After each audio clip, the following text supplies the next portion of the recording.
I would say find or build a community. That's a loaded statement, and I could go in a lot deeper into this, but I think it's about finding people that believe in you. It's about finding people that want to make you better, and you want to make them better too. Welcome to the Passion Behind the Art Show.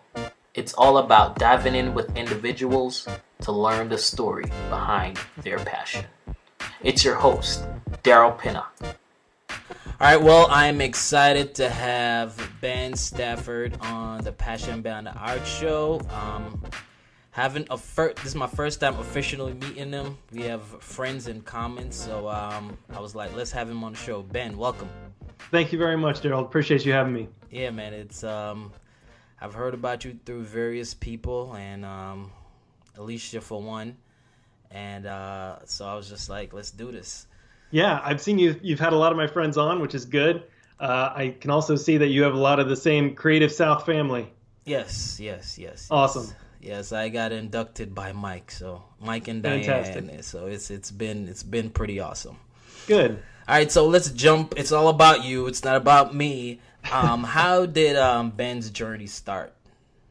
Well, I think much like other designers or illustrators, when we're kids, we gravitate towards things that are artistic. We color with crayons. We paint with finger paint.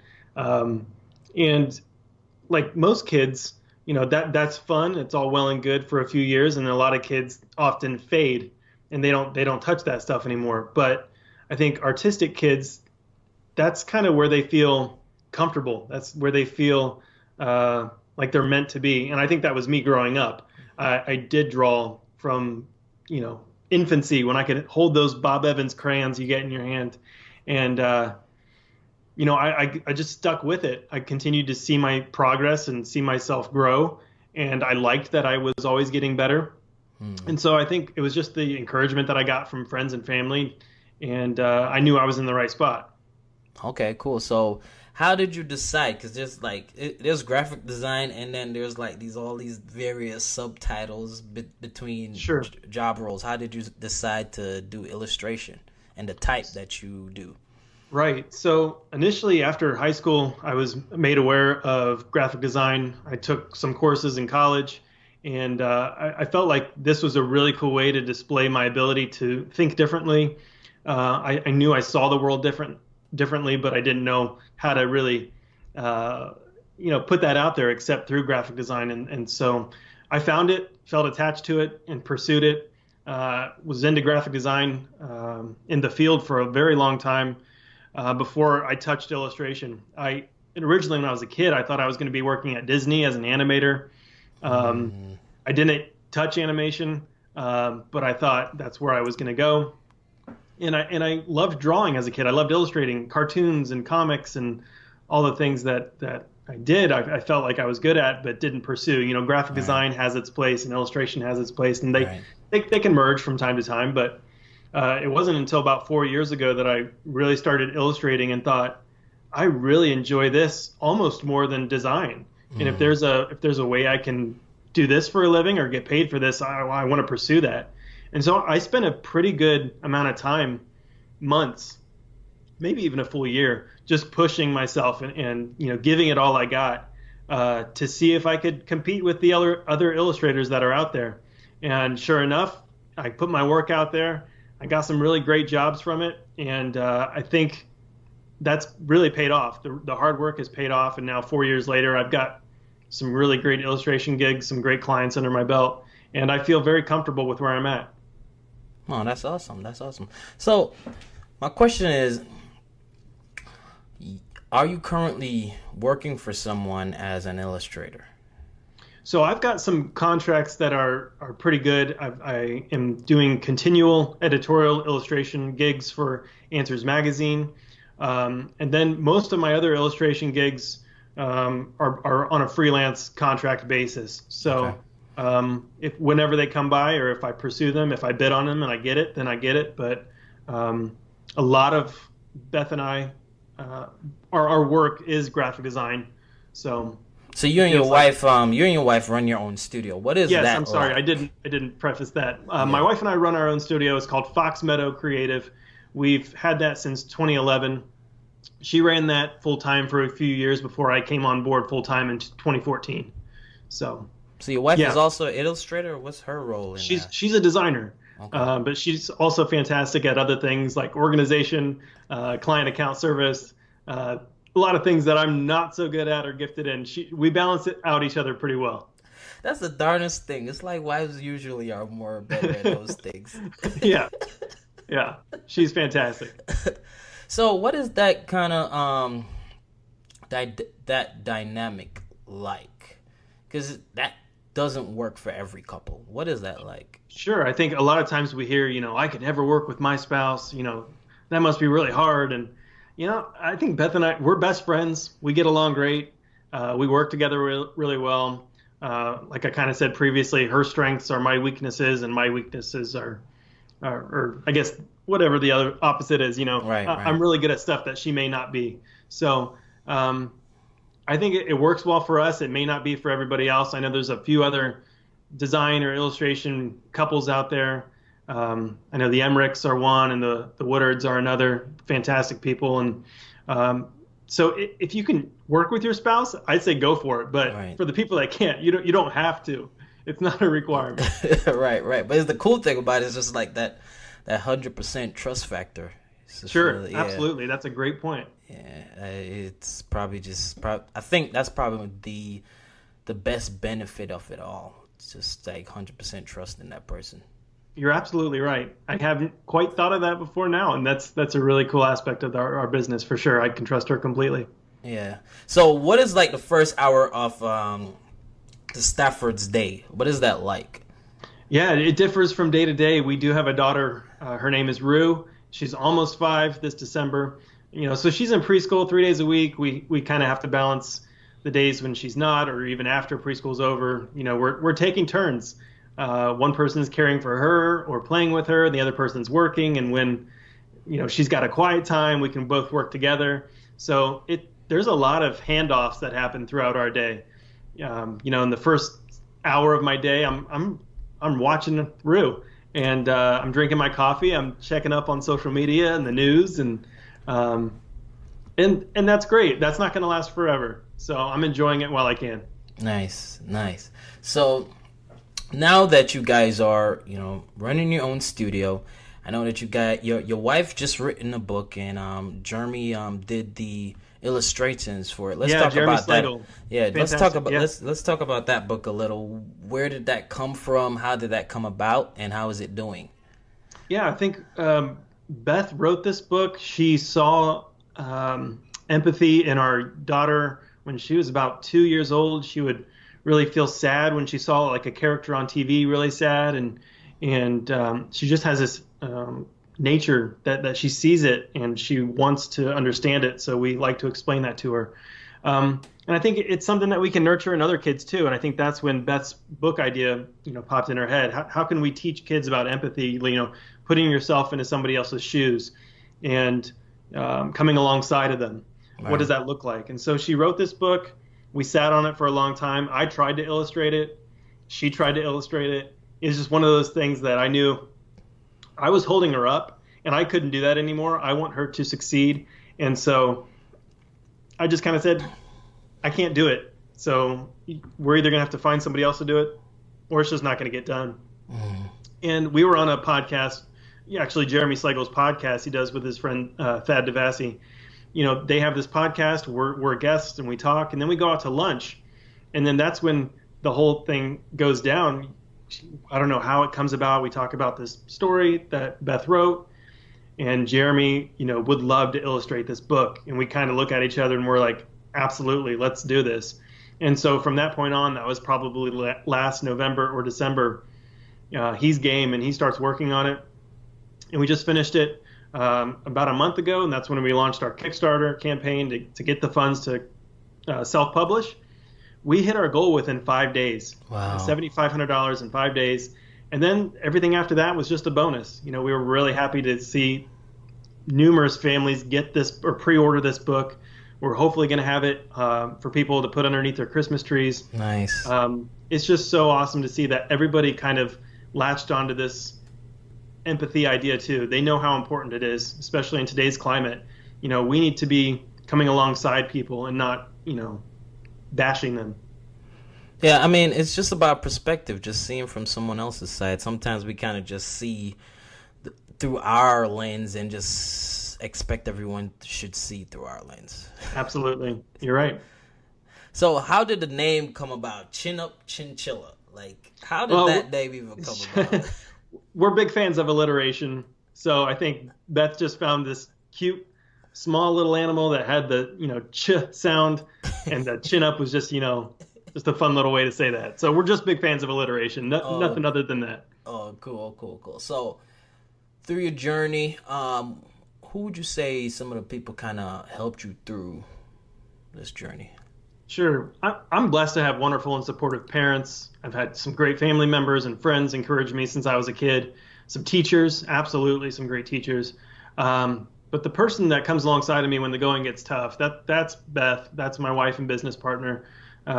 She's the rock that gives me countless pats on the back when I need it and words of encouragement, which is one of my strongest love languages. When she can come alongside me and help me out, she's definitely the person that's believed in me the most, for sure. That's nice. It's always good when I think there's nothing like I'll tell my wife, like, you don't understand like what your cheerleading does for me. It's like it gives you this power that absolutely. It's like you feel like you have this superpower. You're basically untouchable. Yeah, it feels like that, and I love that. I want that for everybody else too. Yeah. So I know it hasn't always been easy, and I listened to you on Manual Focus. Like, what would you say was like some of the struggles that you went through? Professionally? Just in general. Because in general, I would point people to that podcast if you want to hear about my health struggles. Right, like honestly, if you have health struggles or some chronic pain or things that you're just really frustrated with that you maybe don't feel like other people understand, trust me, I've been there. You're right. It's that Manual Focus podcast with Alicia Colon. She's fantastic. I go through my struggle there, and you're welcome to listen to it. Right. I think my biggest struggle would be my health. But if we're just talking professionally, which maybe I can give a new take since it's a new podcast episode, right. I'd say it's being satisfied and happy with the work that I'm creating. I think that was my biggest struggle for years. We're talking about 6-7 years into a profession that you thought, you were made for. This is something that you're good at. Why am I not liking the things that I'm doing? For years I was creating stuff that worked, but I wasn't quite proud of it. And this went on for quite some time. I even had thoughts about choosing a different profession because I just wasn't getting it, and I feel like other people were. But then after years of work and pushing through, I liked what I was creating. I was proud of it, and then there was no turning back. So here's the key thing that I'd like to, have people understand, that if I create something I don't like, it's because I know I'm not done yet. If I create something I don't like, it's because I know I'm not done yet, not because I think I'm not good. Does that make sense? Right. So if I create something and I'm have this final product, or what I think is a final product, and I don't like it, that's on me. And it's not because I'm not good. It's because I need to push it further. I need to get to a certain point where I'm really proud of it and think this is the best I could do with what I have. Right. So I think there's a fantastic Ira Glass quote that fits this narrative. Would you mind if I read it? No, that's fine. Go ahead. It's kind of lengthy, and I didn't want to memorize it, but I do have it pulled up here. So this is Ira Glass. This is not Ben Stafford. But he starts out the quote like this. Nobody tells this to people who are beginners. I wish someone told me.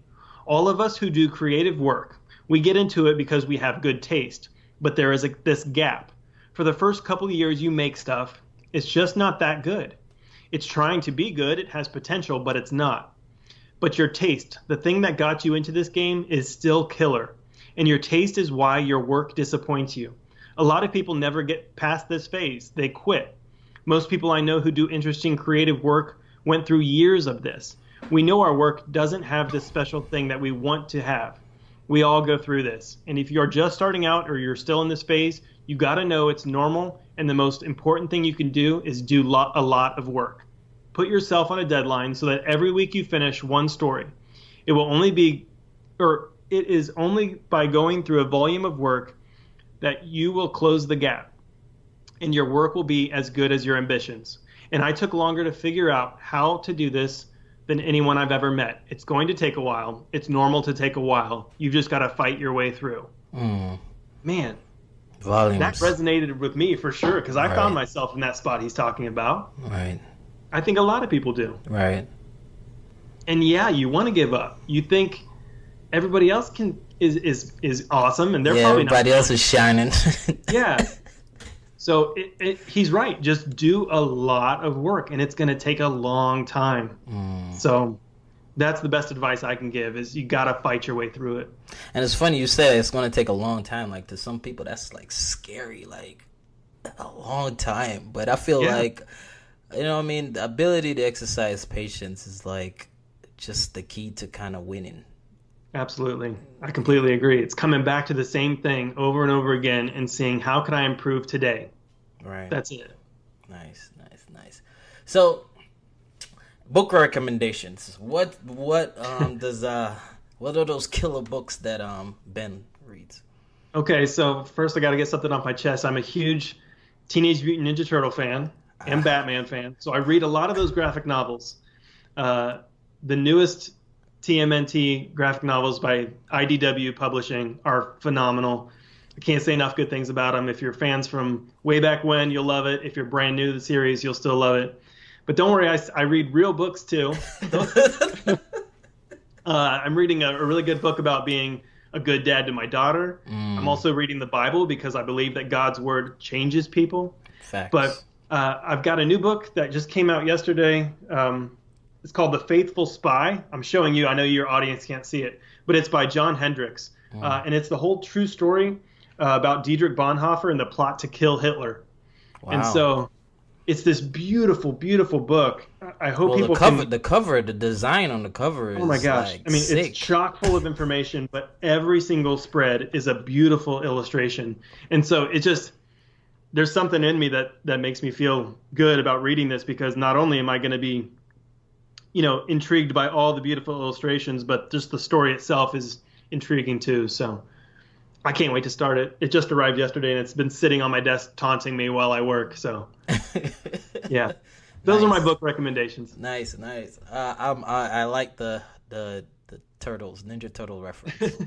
And I wasn't, for those who don't know, Ben has a nice little Ninja Turtle collection on his website. So when he mentioned Ninja Turtle, I wasn't too shocked at all. Yeah. So what are those, the thing that Ben can't live without? That's not your phone. My favorite product or something like that? Yeah. It's not my phone. I'd got to say it's my clever coffee dripper. I am not a coffee snob by any means, but my buddy Jeremy got me hooked on this thing called a clever coffee dripper about 3 years ago. It's just a different way to brew coffee. And, every morning that's how my ritual starts. And I've never looked back. So if you're looking for a better way to drink coffee, I'd suggest the clever coffee dripper. It's not going to break your bank. And it's fun. It's a good thing that you preference with that you're not a coffee snob, because just by the name alone, it sounds like something. Yeah.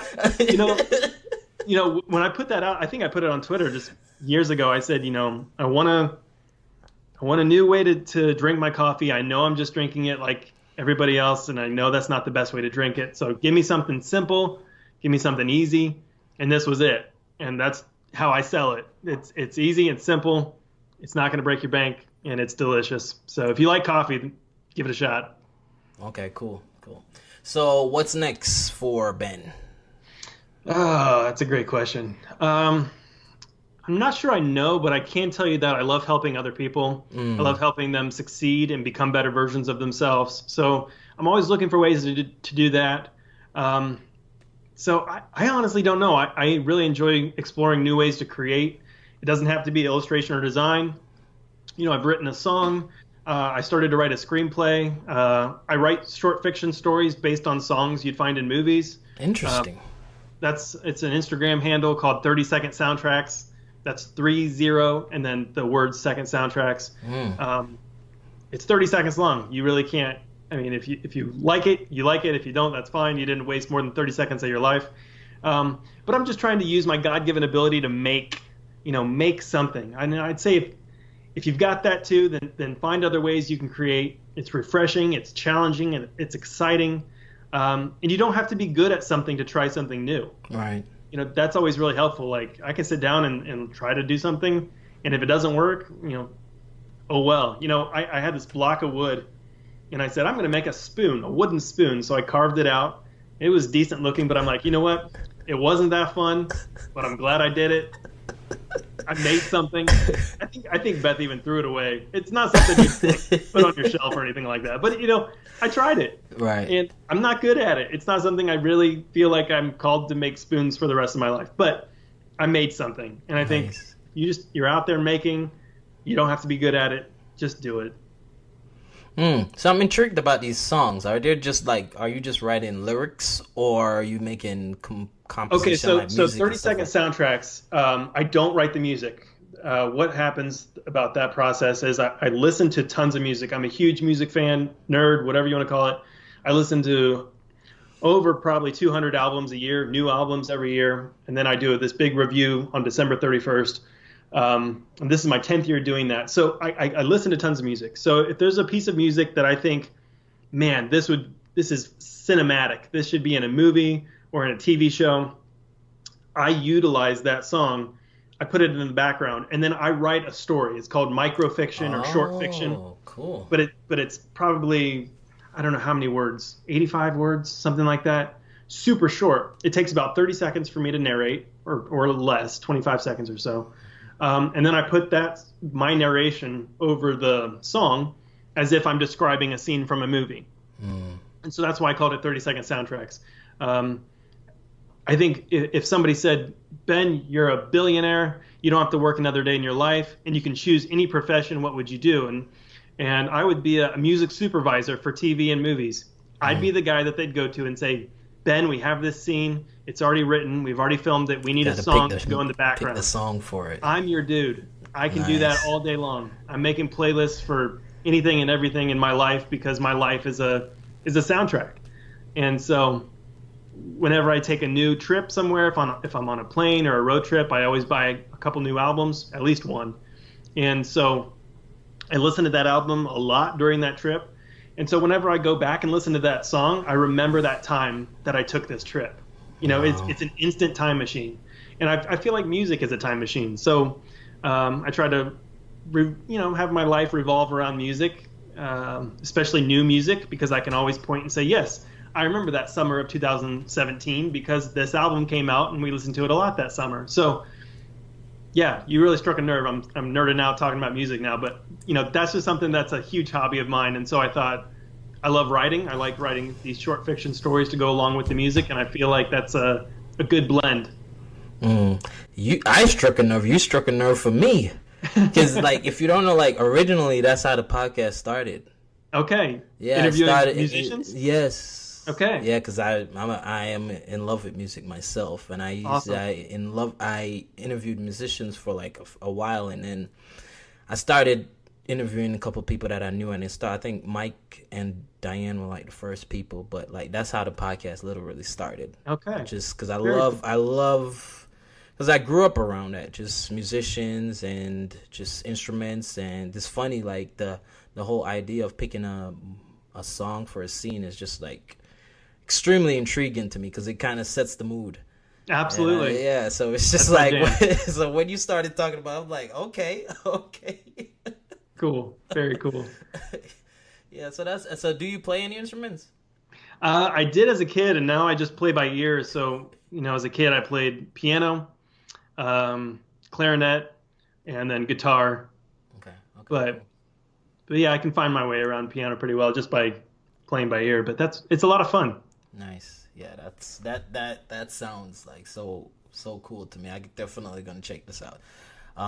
So what advice would you have for creatives? I would say find or build a community. That's a loaded statement, and I could go in a lot deeper into this, but I think it's about finding people that believe in you. It's about finding people that want to make you better, and you want to make them better too. and it's investing in their personal lives. A few years ago, my buddy Jeremy and I started a group called 2 Cents. It's just me and 10 other dudes who are also designers and illustrators. We started out with the sole mission of being friends and providing feedback. And it's gone way beyond that. We've gone on retreats. We've really invested in each other's lives. We're there for each other during the hard times. There's been a lot of issues that happen in people's lives. And, we believe that we can be counted upon. If you need something, come talk to us. We're available. So we really believe that smaller groups are better than large groups. Your voice is heard. There's a lot of trust in smaller groups. So we are not currently growing. We're going to stay at 11 people. We're not growing. But I do believe if you go to 2cents.group, you can learn more about what a 2 Cents community looks like. And if you want to start one, you can do that. Or if you want to join one, you can do that. But I'm all about community. If you can find something as great as what we have, and I know other people have these kind of online, either Slack groups or Skype groups, whatever you want to call them, they are truly a blessing. They've made my work better over the past few years, providing me solid feedback, but they've also made my life better. I wouldn't be who I am today without these guys, and I'm so glad to have them every day, whenever I need them. So I'd say, go ahead. I got a question about that. So what are some of the things like you did intentionally kind of build the relationship in that group? Sure. So what's funny is, we talked about Creative South at the beginning of this podcast episode, but I think Creative South helped me meet people that are like-minded. It's about finding people that you connect with on a personal level. We have similar interests, but there are some very different people than me in this group. I don't want 10 other Bens. Right. I need people that will challenge me. I need people to have different ideas than I do. We have somebody in there who's great at UI design. We have some web people. We have some illustrators. We have branding and logo guys. Things that I may not be good at, these guys are, and they can offer a different perspective. And I think it's about finding people that challenge you and to make you sharper. Yeah, I guess that's it. Cool. Because I'm part of a small little group too. It's just like we're just like basically it's like 3 of us. Awesome. And we all met at Creative South too. Great. Yeah, we all see that makes me happy to hear. That's awesome. We all met at Creative South. Now, like I have tons of friends from Creative South, but the 3 of us, we just kind of clicked, and you know what I mean. We are constantly like just texting each other like on a consistent basis. Like I may talk to you now, and next time I probably talk to you is probably maybe at Creative South or months down the line. But like we'll find like if we talk to each other like probably every week. Okay. Which is good, and you got that like you could just throw anything. Could be about design, but it also could be I don't know about your marriage or whatever the case may be. So it's just like kind of good to have those small little personal groups to have. So yeah, I'm down absolutely. with that. Yeah, I mean, again, if you go to I think it's 2cents.group, you can see how we've organized it. But we have all these channels, and maybe you and your friends can start a Slack group and organize your thoughts and conversations there, because we organize, our channels. We've got feedback channel. We've got a general channel where we share other people's work. We have a fire channel. That's if we find somebody else's work that we may not think other people have seen, we share it. So we find other people's work, we share it with 10 other people, and then that gets them psyched to share it too. We share music. We share prayer requests. We share other resources. Hey, there's some free stuff here, or there's this awesome tutorial or video here. Like I said, we go on retreats every year. We try to carve out some time in our calendar to go on like a 2-day, 3-day retreat somewhere in the U.S. Yeah, cool. So, and we have like general interest channels too, like Stranger Things or Star Wars or anything like that too. So we can geek out too. So that's nice. That's nice, man. So if people want to learn more about what you're doing, where can they go to find you? If you want to look at my illustration work, you can go to benillustrated.com. It's like Sports Illustrated without all the sports and all of the illustrated. You can go to FXMDW. That's FXMDW.com for our Fox Meadow website. That's my wife and I studio. Other than that, you can find me at Ben Stafford 86 on both Twitter and Instagram. And feel free to shoot me a message, tweet me, whatever, DM me if you want. But I'd be happy to chat with anybody who wants to. So where can anyone go to learn more about the book and stuff? You can go to happycargobooks.com. We are still doing pre-orders. The Kickstarter campaign is over, but that doesn't mean you can't pre-order the book still. You can just do that through the happycargobooks.com website. Okay, cool. And I'll definitely have that in the show notes for everyone. Well, dude, Fantastic. I really appreciate you doing this. This has been awesome. Great. Thanks for having me, Daryl. This was a lot of fun. Awesome. Well, for now, I'm going to let you go, but thanks again, Ben. Absolutely. Take care. Thanks again for listening to this week's episode. I really appreciate you taking the time out. I hope, you got something from it, that it brought you value, and, you were able to pull some key tips, some key practices that can help you to take your career to the next level and just to elevate your mindset in general. If you want to learn about everything that I'm doing, you can go to DPCREATES.com. That's D as in dog, P as in Peter, creates.com. Or go to the podcast website. That's passionbehindtheart.com. Thanks again for listening to this week's episode. Be blessed.